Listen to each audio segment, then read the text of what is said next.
सकृच्छ्रवणमात्रेण ब्रह्मज्ञानं यतो भवेत्।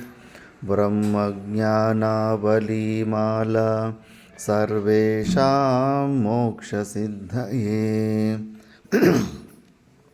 असङ्गोऽहम् असङ्गोऽहम् असङ्गोऽहं पुनः पुनः सच्चिदानन्दरूपोऽहम् अहमेवाहमव्ययः।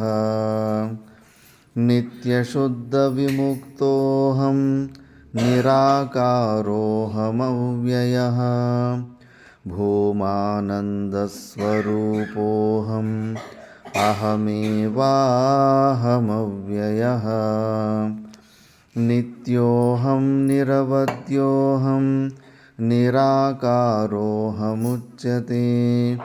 परमानन्दरूपोऽहम् अहमेवाहमव्ययः। शुद्धचैतन्यरूपोऽहम् आत्मा रामोऽहमेव च। अखण्डानन्दरूपोऽहम् अहमेवाहमव्ययः। प्रत्यक्चैतन्यरूपोऽहं शान्तोऽहं प्रकृतेः परः। शाश्वतानन्दरूपोऽहम् अहमेवाहमव्ययः। तत्त्वातीतः परात्माहं मद्यातीतः परशिवः। मायातीतः परञ्ज्योतिः अहमेवाहमव्ययः।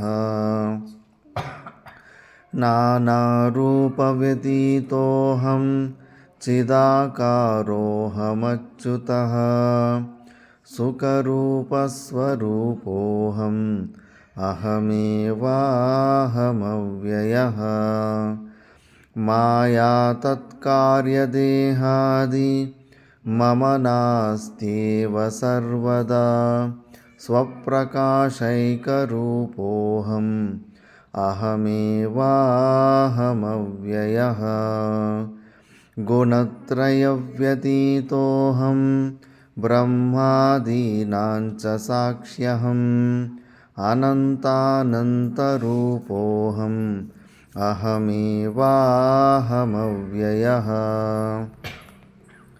अन्तर्यामिस्वरूपोऽहं कूटस्थः सर्वगोऽस्म्यहम्। परमात्मस्वरूपोऽहम् अहमेवाहमव्ययः। निष्कलोऽहं निष्क्रियोऽहं सर्वात्माद्यः सनातनः। अपरोक्षस्वरूपोऽहम् अहमेवाहमव्ययः। द्वन्द्वादिसाक्षिरूपोऽहम् अचलोऽहं सनातनः।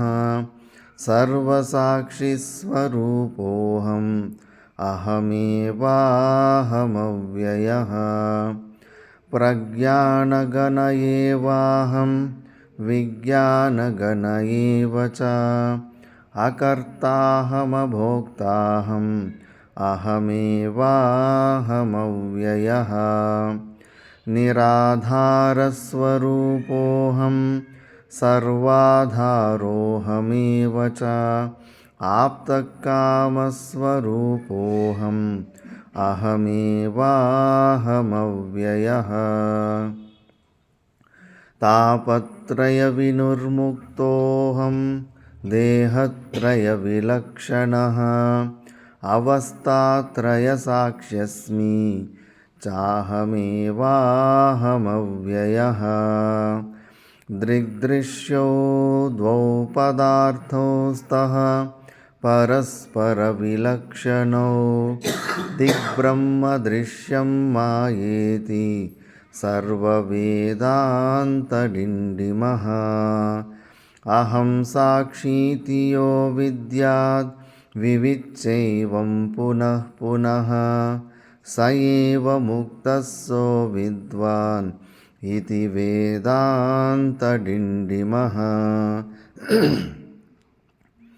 घटकुड्यादिकं सर्वं मृत्तिकामात्रमेव च तद्वद्ब्रह्मजगत्सर्वम् इति वेदान्तडिण्डिमः